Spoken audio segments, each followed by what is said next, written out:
everyone, and welcome to this evening's virtual book club.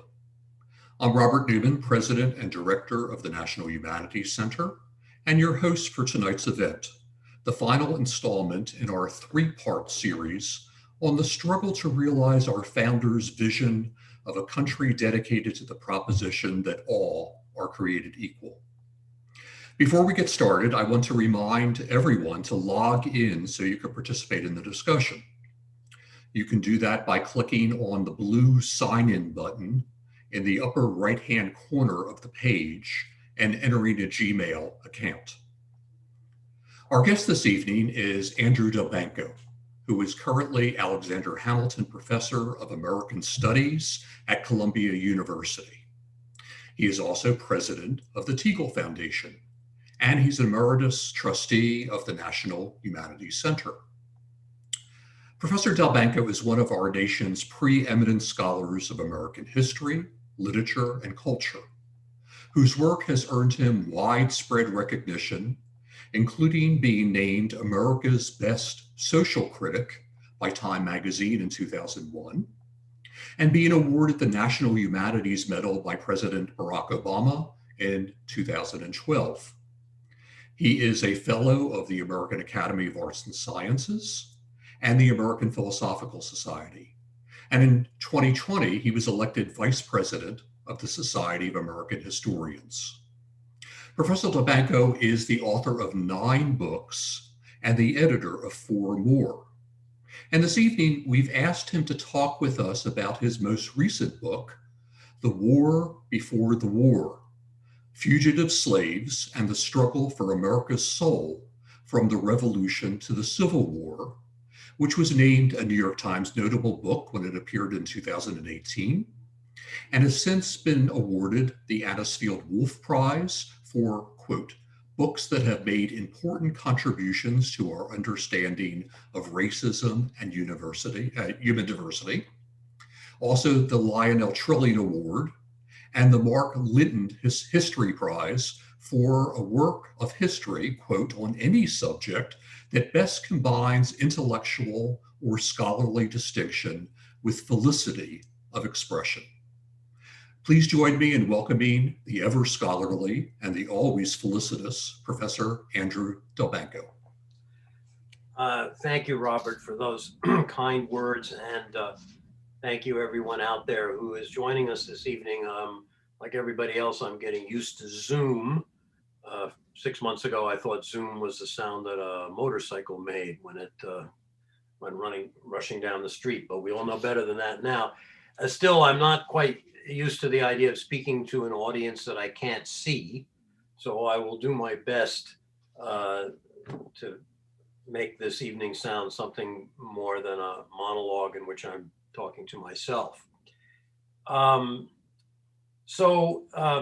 It takes a long time to write a book. Some books longer than others. If I try to figure out how long I worked on this book, it's hard to say. 20 years or so, if I think of it in terms of reading and thinking about the issues that it broaches, maybe 5 years in the writing.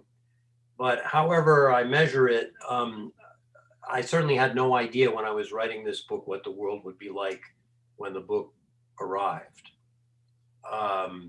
It arrived in 2018, middle of the Trump presidency, which nobody would have predicted even a year or so earlier than that. And since then, as I hardly need to tell you, we are experiencing a worldwide pandemic, a major economic contraction, and perhaps most pertinent to my subject, what is often called a crisis in race relations in our country. I actually think that's probably not the best way to describe it. I think it's more like a belated recognition of a crisis in race relations that we have had for 400 years. As all of this was gathering to descend upon us, I found myself writing a book on the subject of slavery. And I feel an obligation to say a word about what it means to undertake such a book in this context, or indeed in any context. This is a subject that no one alive today can really know anything about, in the sense of having actually experienced it. We can and should, I think, exert our imagination as much as possible to try to conceive of the experience of being an enslaved person, but I think that process ought to begin with an acknowledgement that we could never really get there in our mental travels. Nevertheless, there are important reasons I think that we ought to try, and it's one of the positive and optimistic things about American history writing, that in the last 20, 30, 40, indeed 50 years, this subject, which had been swept under the rug and which it was possible to study and speak about American history with barely a glance toward it, has been moved to where it belongs, namely at the center of our national story. The powerful writer Ta-Nehisi Coates has, I heard him say once, we used to think of slavery as a bump in the road. Now we know that slavery was the road. And I'm one of those, belong to the baby boomer generation, who had to educate myself with the help of a lot of really good historians into the centrality of slavery to the American experience, not just the African American experience, but the American experience. So you recognize the inescapability of the subject, and you also recognize, or should, I think, at the same time, how impossible it is to write about. I mean, it's sort of like, a person who has enjoyed good health all their life trying to write about the experience of deadly illness. Or a person writing about combat, for whom the closest experience with war has been watching a few war movies on the flat screen TV in one's living room. It's an impossible thing to do, but again, I think there are several significant reasons why we must try to do it. When I was reading for this book, I came upon this remark by a figure many of you will have heard of, William Wells Brown, one of the brave people who escaped from slavery in the first half of the 19th century, and was speaking to an abolitionist group in New England in the 1840s, and knowing that they wanted to hear from him all about his experience as a slave, said to them, "I would whisper to you of slavery. Slavery cannot be represented. Slavery can never be represented." And after saying that, he went ahead and tried his best to represent it, which he had a lot more authority to do than any of us could possibly have, because he had actually experienced it. Okay, so by way of preliminary, I wanted to say those things and to indicate what should be obvious from the title of the book, and I hope some of you maybe have actually read it or read in it, that my way of coming at the subject was to come at it through the experience of those who tried to escape from it, which is a very important part of the American story. And although many good books have been written about individual fugitives from slavery and books about the politics of the fugitive slavery problem, it did seem to me, and it still seems to me, that the phenomenon of human beings risking everything, that is, risking the little that their slave masters allowed them still to possess, what a significant role they have played in our history, a role that I think we're still only beginning to come to terms with.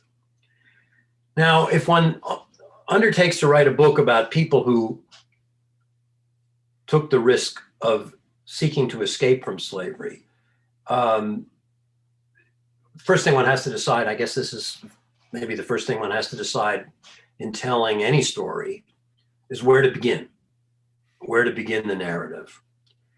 And one could have begun this story at any number of different temporal points. It could begin on the west coast of Africa in the 15th or 16th century, when European slave traders arrived and arranged for human beings to be kidnapped from the interior of the continent and brought forcibly to the coast in order to be loaded onto ships and taken to the New World. They understood immediately that they would be contending with the universal disposition of all human beings to be free. So for the recalcitrant victims of the kidnapping, they equipped them with neck halters, metal neck halters that would catch on the underbrush if a captive attempted to flee inland to try to return to the home from which they had been ripped away.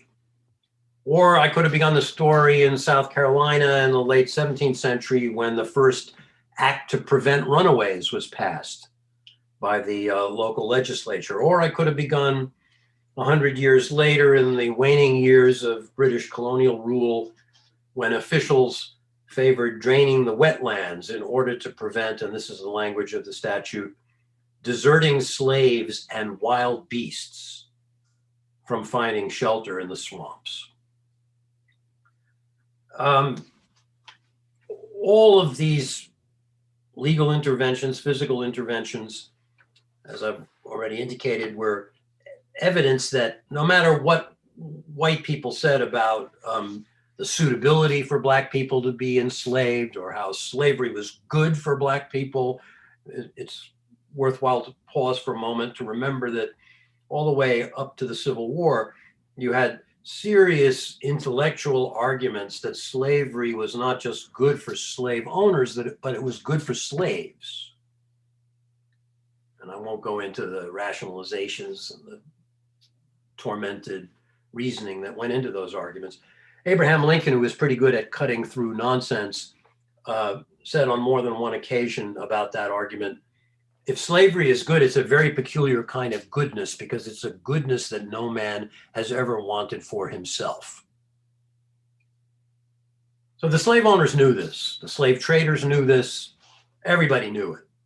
And a large part of the story of American history is the story of the conflict between the proposition that slavery was reasonable and humane and appropriate and natural, and the reality that no human being wishes to surrender their freedom to another human being.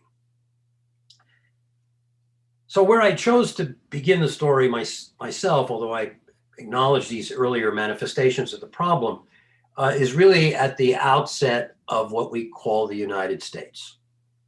That is the founding of the Republic, and I look in the book with some care at the founding documents, the Declaration and the Constitution. And it became clear to me, and it's probably clear to many of you without having read this book, because there are many other good books on this subject, that when the founders, as we now call them, came to Philadelphia in 1787, they knew that they were essentially representing two countries.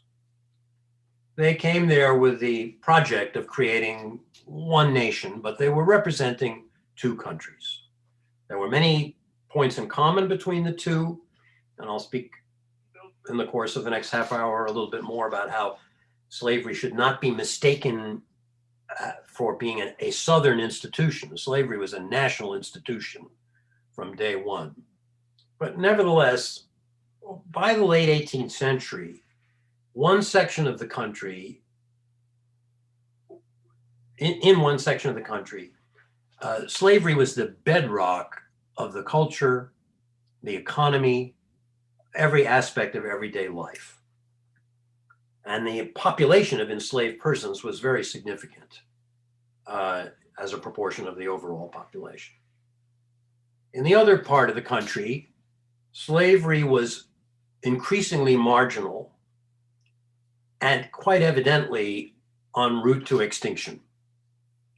It was already clear that in the northern colonies, and this is not to say that you had virtuous people in the north and wicked people in the south, but for reasons of geography and climate and economic organization, slavery as a local institution was much less significant and was becoming ever less significant in the north, and by act of legislatures and judicial authority was en route to becoming a thing of the past.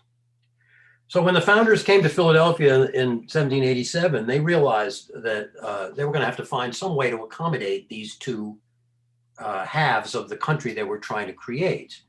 James Madison, arguably the chief architect of the Constitution, put it succinctly. He said, the laws of the several states were uncharitable to one another. The laws were uncharitable to one another. By which he meant specifically, in some states, human servitude was legal, and in other states, it was either already illegal or en route to becoming illegal. So they had to make many compromises, and I don't have time or indeed expertise to go into the intricacies of the framing of the Constitution. But one of the issues that they knew they had to deal with was the question of, if we're going to put these two countries together, what will be the status of a human being who is considered to be property in one state, if that human being moves either voluntarily or because his or her putative owner takes her or him to another state? What will the status of that person be if they are in a state where slavery is not recognized as a legal condition in which human beings can be held? This is as a purely legal problem, there are some analogies in our own time. I mean, those of us who weren't born literally yesterday can remember that it wasn't that long ago where in some states, two persons of the same sex could be legally married, and in other states, they could not. So the question arises, what would be the status of their union if they move from one state to another? As a purely legal matter, there's a parallel there with the question of the status of an enslaved person in the late 18th century and what the founders hoped would become the United States. So in order to address this particular problem, they introduced into the Constitution what I call a kind of intranational extradition treaty. That is a provision that would ensure that an enslaved person could not achieve liberty by removing him or herself from the state where he was enslaved to a state where slavery was not recognized. And this was formalized as Article 4, Section 2, Clause 3 of the United States Constitution, which is still in the Constitution for reasons that we could maybe discuss during the Q&A if you like, in which the Founding Fathers wrote, and I quote, "No person held to service or labor in one state under the laws thereof, escaping into another, shall be discharged from such service or labor, but shall be delivered up on claim of the party to whom such service or labor may be due." Now, these guys were pretty good writers and had a strong command of the English language. So we might pause for just a moment and, put on my English teacher hat and say what I would say to a student if they submitted a sentence like that. I would say, so how come you're using the passive voice? Active voice is better, makes the sentence stronger. Shall be discharged, shall be delivered up. The answer, of course, is because they had no idea who was going to be doing the delivering up. That is, if an enslaved person, a person enslaved in Georgia or South Carolina or Virginia, made his way to Massachusetts or New Hampshire, uh, who exactly was under constitutional obligation to send that person back upon claim by the putative owner? Was it the local police department, of which there wouldn't really been one? Was it the state militia? Was it the federal government, which was a very weak and almost abstract entity at that point in our history? They had no idea who was going to be doing the delivering up. So this was, in a sense, deferring the problem, papering over the problem with verbiage that Southern slave owners hoped would be meaningful, and Northerners sort of allowed as a concession in the Constitution that they mostly didn't take very seriously. Now, you all will recall, of course, that the Constitution achieved no force until and unless it was ratified by the states. So Southerners were very committed to this clause. Not all of them. Some suspected it wouldn't amount to much, but some were very committed to this clause because they needed it to take back to their constituents to say, look, the Constitution now embodies a guarantee of our human property, of the security of our human property. Charles Pinckney, one of the representatives from South Carolina, went back to Charleston, and as a grim reminder of how intricately connected our present is with our past. When I use the name Pinckney, I'm sure many of you will remember the horrific event in Charleston in 2015 when the Reverend Clementa Pinckney was murdered in his church along with several of his parishioners by a white supremacist, very possibly a descendant of the Charles Pinckney about whom I'm speaking right now. So Pinckney went back to Charleston and said, essentially what I've just paraphrased, you should sign on to this Constitution because it guarantees the security of our property. We have more security in it now than we had before when we were a loose confederation. Turns out he spoke too soon. The clause proved, for the reasons I've already suggested, to be unenforceable. And just to leap over several decades of complex history, one could say that as the border between the slave states and the increasing number of free states became longer, it became more porous, right? So the issue at the end of the 18th century may have been a slave who sought to escape by crossing the border between Virginia and Pennsylvania. Decades later, you had a problem between Kentucky and Ohio, and so on and so forth. So the border patrol, policing the border, securing the border, to use terminology that we've heard in our own politics in the last few years as we struggle to understand how we should think about our border with Mexico, proved to be a very significant challenge.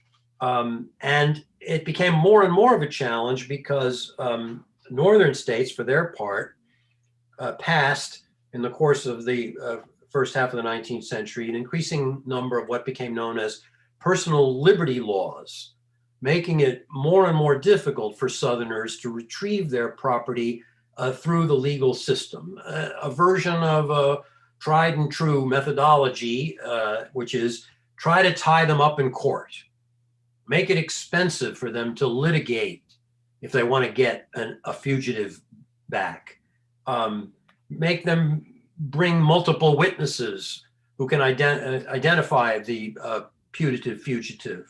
And it had the effect, in many cases, of discouraging slave owners from making the effort to retrieve human beings who had made their way from slavery to freedom. Southerners, for their part, sent bounty hunters, paid agents to go north, who not only targeted particular individuals who had been identified as escaped, but who randomly picked up Black people from the city street or from the country road. Somebody who a young woman who looked like she would be attractive in the marketplace, or a strapping young man who looked like he would be a good farmhand, and forcibly brought them back by kidnapping to the South, where they would be sold into slavery. So this tension between free states and slave states became more and more incensed and intense as the century wore on. The fundamental problem of what the laws of what's one state owed to those of another was there from the beginning. One of the stories that brought it home, made it clear to me, is of another South Carolinian who was a signatory of the Constitution, Pierce Butler, was in the city of Philadelphia in 1780. Pennsylvania was among the earliest to pass personal liberty laws. And they had passed a law as early as 1780 that any putatively enslaved person who was in residence in Pennsylvania for 6 months was, by virtue of his residency, no longer a slave. So members of the Pennsylvania Abolition Society showed up one day at Pierce Butler's house in Philly, knocked on the door more or less and said, "Good morning, Mr. Butler. It's come to our attention that you have been detaining in your house a young man whom you claim to be your property. Well, we're here to tell you that by the laws of Pennsylvania, he's free." To which Butler replied, "I'm a citizen of South Carolina. What have the laws of Pennsylvania got to do with me?" Crystallizing right there in that response a problem that this fledgling nation was grappling with, the problem of comity, as it is sometimes called.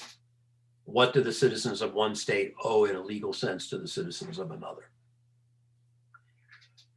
Now, as the struggle between slavery and freedom intensified, and the abolitionist movement began to take shape and gather steam, it became clear that among the most powerful persuasive weapons, instruments — I don't like using those inanimate terms to describe human beings, but I think you'll take my point.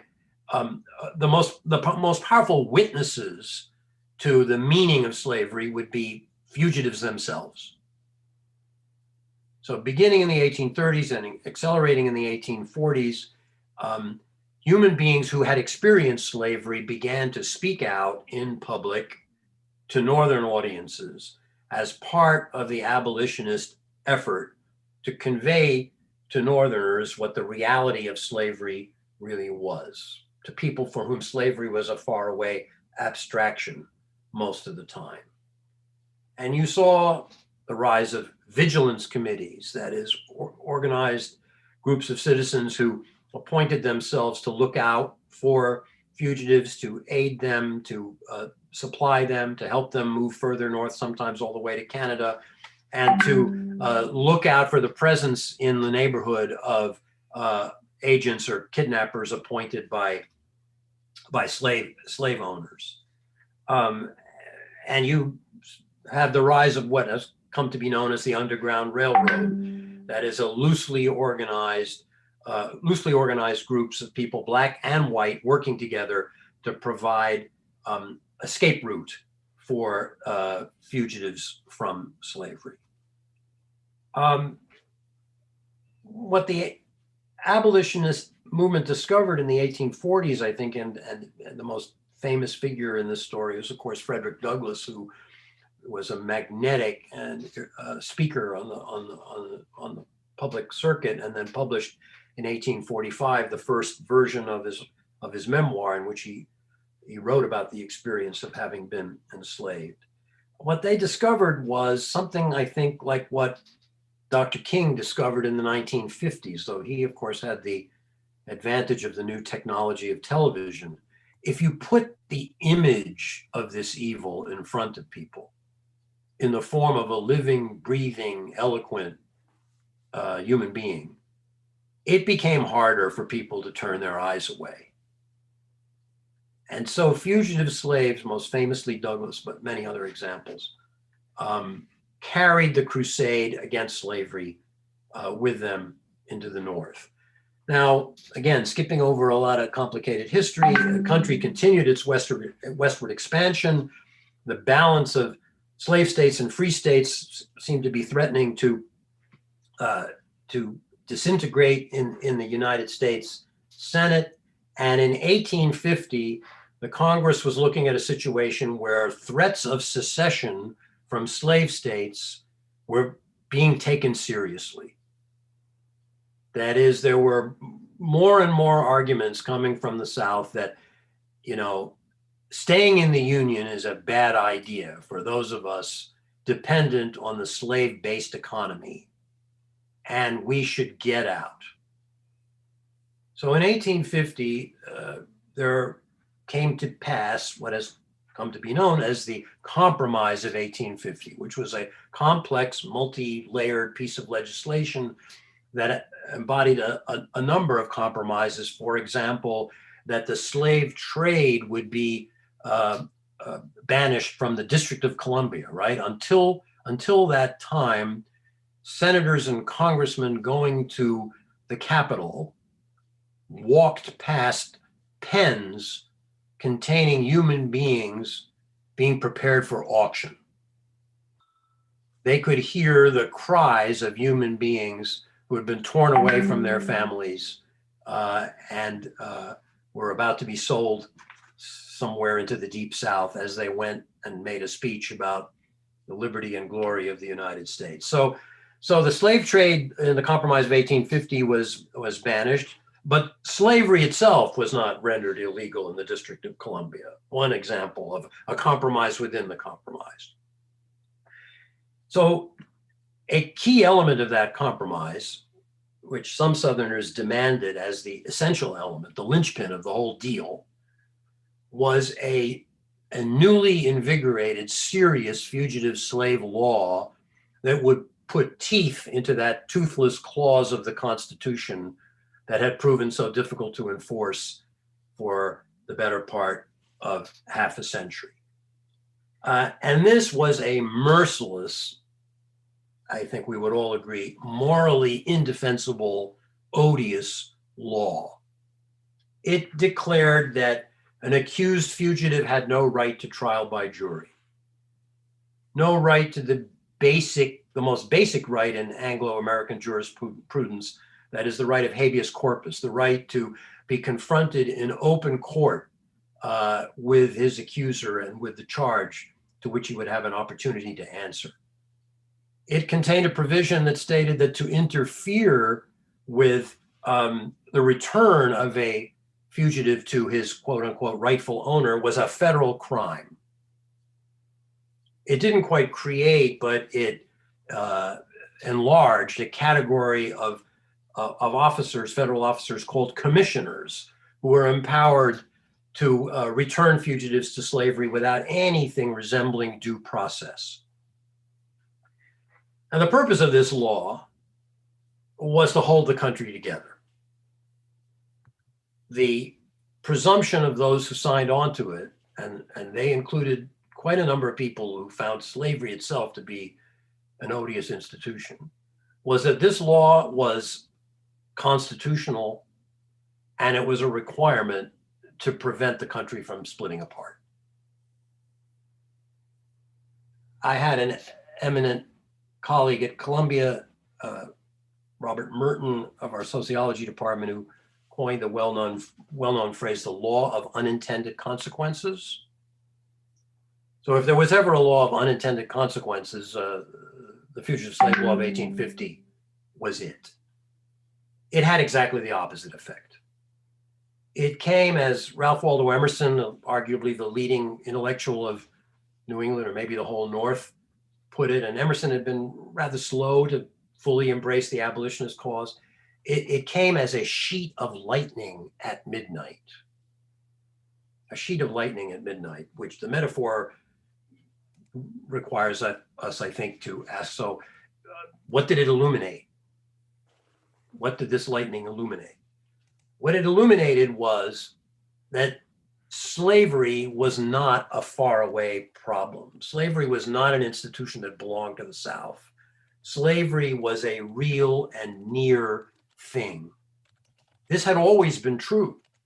Anybody walking around with cotton in their clothing was up to their eyeballs in slavery. Anybody doing business with a Boston State Street or New York Wall Street bank was implicated in slavery, because these were the financial institutions that were financing the plantations.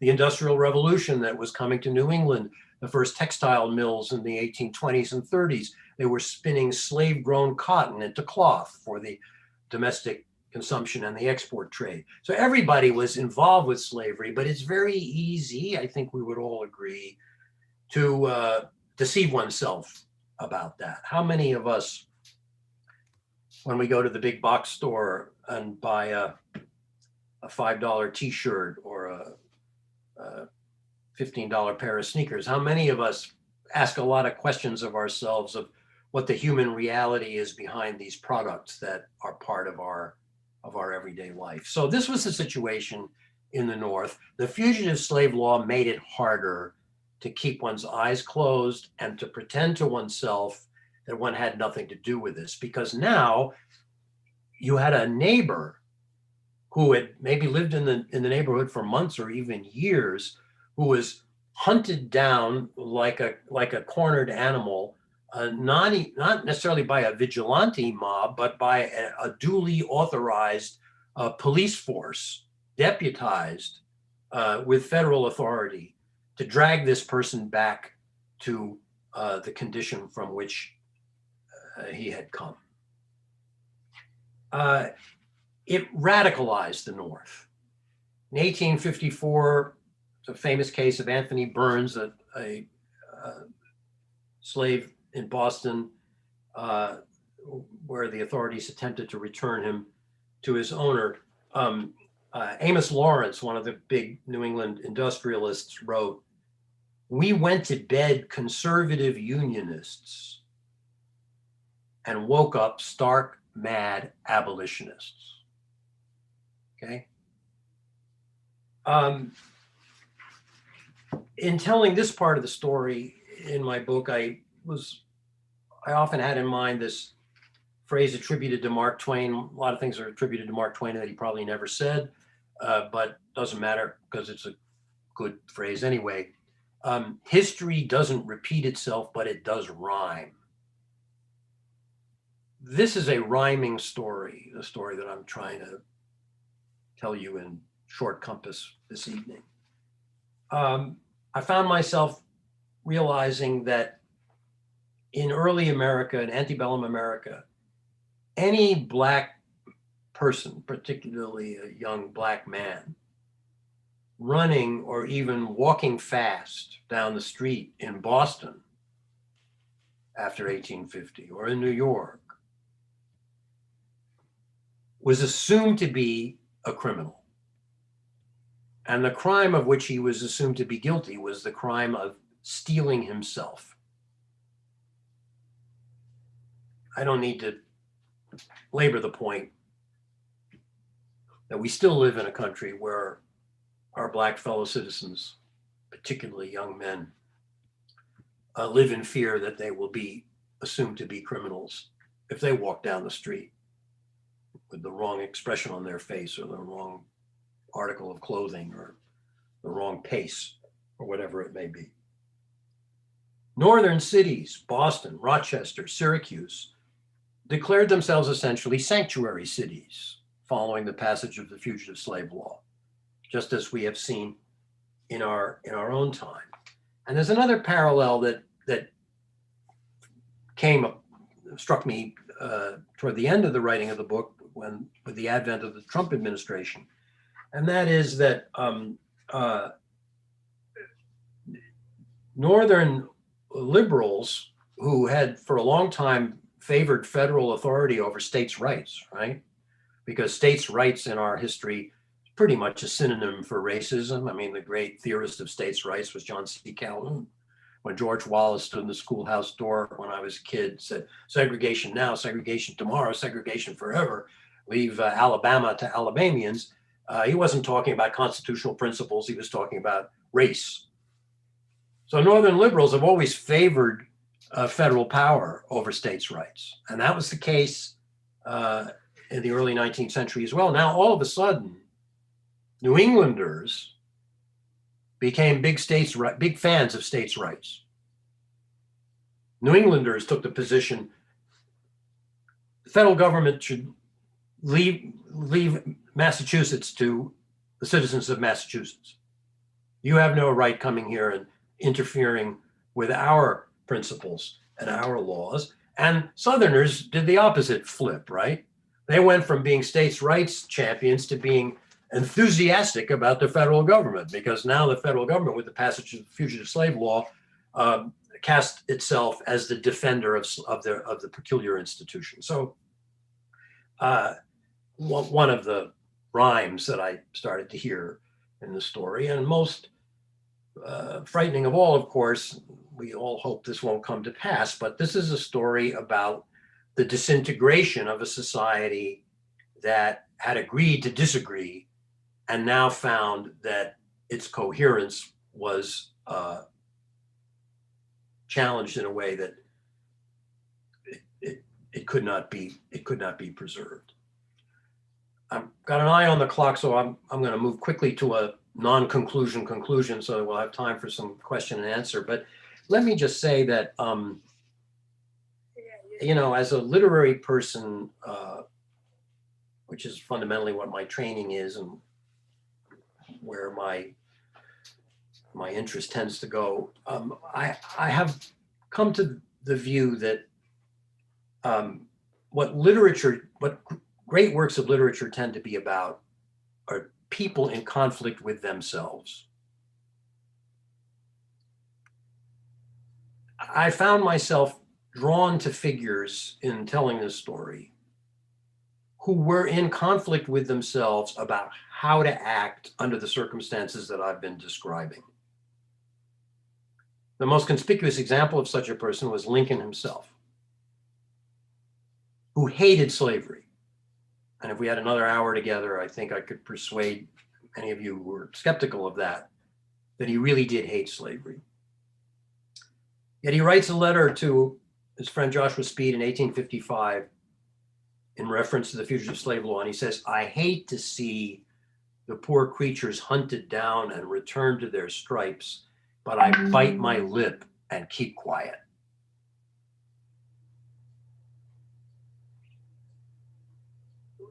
We can leave it at that. There are other figures we could talk about: Daniel Webster, Lemuel Shaw, who happened to be Herman Melville's father-in-law, which is probably how I got interested in the subject in the first place. Shaw was the Chief Judge of Massachusetts, who was personally deeply opposed to slavery, but felt that his constitutional obligation was to uphold this odious law. So I say to my students, when I put on my teaching hat, I'm in the confusion business. This is a very confusing story. It is easy to write it as a story about heroes and villains, and there were indeed heroes, most conspicuously the human beings I've mentioned a few times who had the courage to seek freedom despite the mortal risks. And there were villains, the uncomplicated slave owners who saw no issue with the ownership of other human beings. But there were a lot of people who were in that gray zone between the two, and who were struggling to weigh their moral revulsion against the institution of slavery and this law that upheld it with their fear that in the absence of this constitutional guarantee, the nation itself would implode. The nation itself would come apart. And there were good arguments, maybe not true arguments, but good arguments that if the South had seceded in 1850, it might have been a victory for slavery. There were people in the South who wanted to expand a slaveholding empire into Central America and further into the Southwest. And that the best way ultimately to defeat this institution was to hold the nation together, even at the cost of supporting this law. What was the avenue out of this dilemma, out of this moral quandary, if you accept the proposition that maybe for some people that's what it was? The short answer is, of course, the Civil War, which came 10 years later, and which the Fugitive Slave Law and that compromise of 1850 may well have postponed. That's another aspect of the story.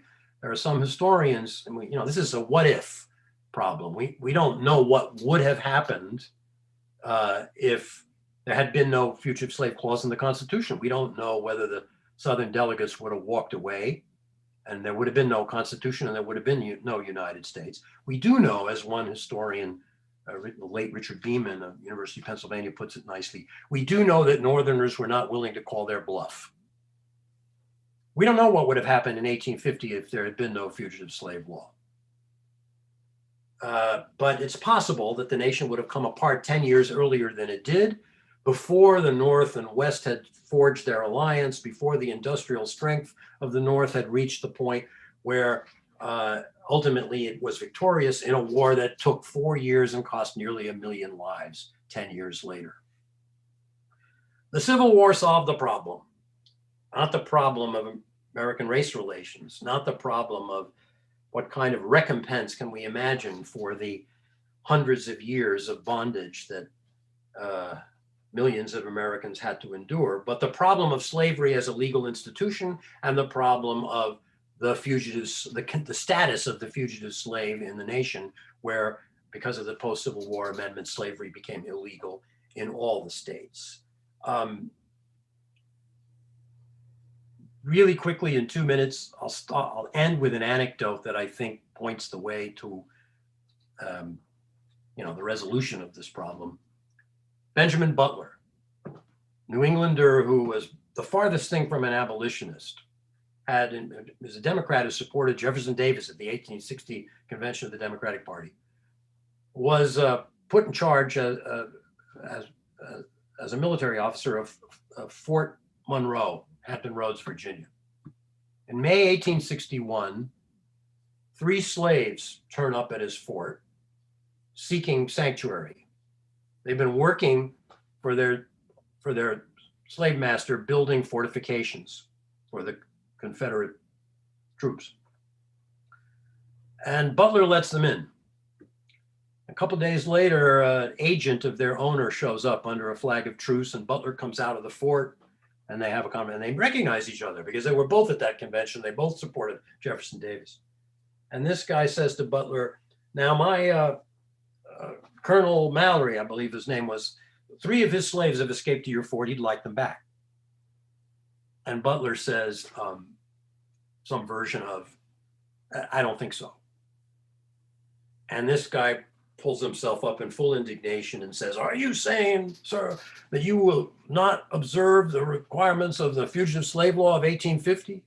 And Butler says, well, and he improvised this and was very proud of the improvisation and very sorry that he didn't get a bigger chapter in our history as a result. He says, well, as far as I know, the Commonwealth of Virginia, seceded from the Union and considers itself a foreign country. Fugitive slave law doesn't apply to foreign countries, so get out of my fort." Now that's a bit of a compression of a more complex story. But the point is, the war, the military exigency of the war, the fact that General Butler, whatever his convictions were about slavery and racial justice, he knew that he didn't want to return those 3 fugitives to work for the enemy. And that, writ large, became the story of the destruction of slavery. As the Union Army advanced into the South, it created hundreds of thousands of fugitive slaves.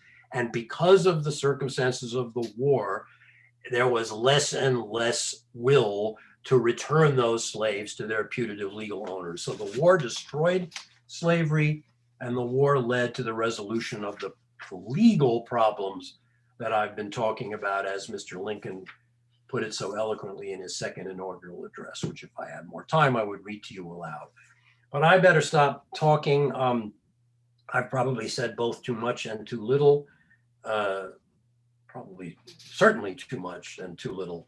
But I'd be happy to take any questions that I believe Robert has volunteered to referee for our remaining few minutes together. So thank you very, very much for your interest and attention. And what I should have said at the very beginning of the hour is I wish you and yours all very good health in the weeks and months and years to come. Thank you. Thank you so much for shedding so much light on this very, very confusing series of episodes in our history in this very rich presentation. I'm going to try to skip around, and we have people tuning in from all over the country. And I'm going to go to a question from one viewer who says, my mother often used the term elastic conscience. Do you believe this was the case with Southerners, or were they more nefarious than that? And indeed, you're talking about elastic conscience, not just with the South, but also with the North. Elastic conscience, it's a good phrase. But the elastic conscience has been at the center of our history from day one. I mean, right? The most conspicuous example that many good historians have been writing about in recent years is Thomas Jefferson himself, who wrote those soaring words in the Declaration of Independence about universal human equality, and who understood the moral indefensibility of slavery, right? He wanted to put into the Declaration a long section about the evils of the slave trade, but the committee took it out because it would create political problems with those southern colonies, soon to become states, that wanted to continue to import slaves, which was not the case in Virginia because they had more slaves than they needed or wanted. So Jefferson somehow put together these two propositions of human equality and the indefensibility of slavery, and wrote that elasticity, I think your mother's phrase is really good, into the very creation of our nation. This is very hard stuff to write about, and I don't pretend that I did it fully successfully, but I think it's useful to try to take a page from Mr. Lincoln, who is such a contrast to the politicians, I'll just put it in a general way, of our own time, because he always refused to demonize slave owners. He didn't demonize them even in the darkest days of the war, in the Gettysburg Address or in the second inaugural. Remember where he says, "It may seem strange that some men will wring their livelihood," it's a sin to paraphrase him, "from the sweat of other men's faces, but let us judge not lest we be judged." To be born into a slave system, to be unable to imagine how you could support your family, meet your financial responsibilities if you didn't have this immensely valuable asset of human property. That was a hard position. And there are glorious examples of some people who fought their way straight out of it and followed their moral compass. But we want to ask ourselves, I think, how confident we are that we would have made the right call. And their counterparts in the North, as I've been talking about, people who hated slavery, but who felt that weighed in the balance, was it really worth the destruction of the nation to see the possible amelioration of the condition of the slave? There was no guarantee that in 1850 if the two sections had gone their separate ways, things would have worked out better for African Americans. No guarantee at all. So elastic conscience carries the implication that it carries the implication of hypocrisy. And there were certainly plenty of hypocrites, and there are plenty of hypocrites today, but I'm a little wary of, looking at people who faced challenges in the past and wagging our finger at them and saying, we would have done better than you did. We would have known the right thing to do, and we would have done it, even if it had been at the radical expense of our own self-interest. That requires heroism. And heroes are always scarce at any moment in history, and they're certainly scarce right now. So sorry to go on about that, but your mother's phrase provokes a lot of thoughts. So here's another question. I assume from a school teacher who says, with a big question mark, the entire country was complicit. So what are history teachers' responsibilities in terms of what they need to include in their curricula? Well, it's a great question. I mean, it's easier to answer it in the negative, and I'm sure this is kind of an unnecessary answer for you and your fellow teachers today. We can't teach history as if slavery was a minor problem or it was a local problem. We have to teach our history, as Ta-Nehisi puts it, with a due acknowledgement that there is a real sense in which enslaved people built the United States involuntarily. And that I'd go out on a treacherous limb here for a moment. That's the spirit behind the controversial 1619 project of the New York Times. And to that extent, I'm very sympathetic to it. That is, that date, 1619, is a really important date, and everybody should know what it means. When you get down to the details of the narrative and you make the argument, well, the American Revolution was fought in order to defend slavery against the British emancipators, that's another matter. That's not good history. So we have to try to do good history, that is, to be faithful and fair to the facts and the sources, and at the same time not to sweep anything under the rug, not to whitewash anything. That's a really hard challenge, because it's much easier, and I think we see a lot of both of these things now. It's much easier to either glory in our history and Star Spangled Banner all day, every day, or to characterize or caricaturize our history as nothing but one sin after another. I think, as Jill Lepore has put it, it's either all glory or all gory. It's neither.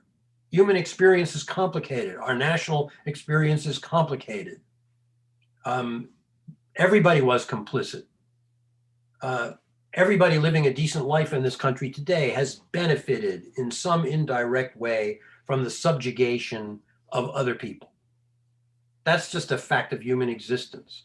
Now, how do you take that into your life and act appropriately on it? Even if you say, well, I believe in reparations, which in a theoretical way I actually do, the hard question is, what does that mean?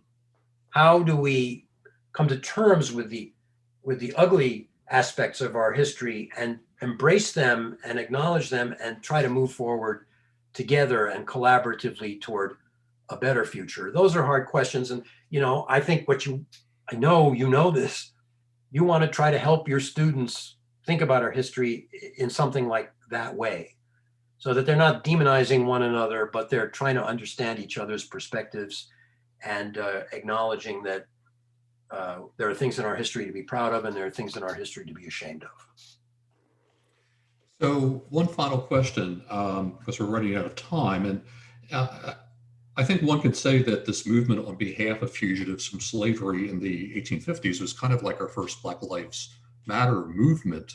Uh, and one of our viewers asks, from what we learn from your history of these episodes, very confusing episodes, but what we learn from these episodes, is there encouragement that we can take that can be applied over the next couple of months, or, she asks, the next 4 years?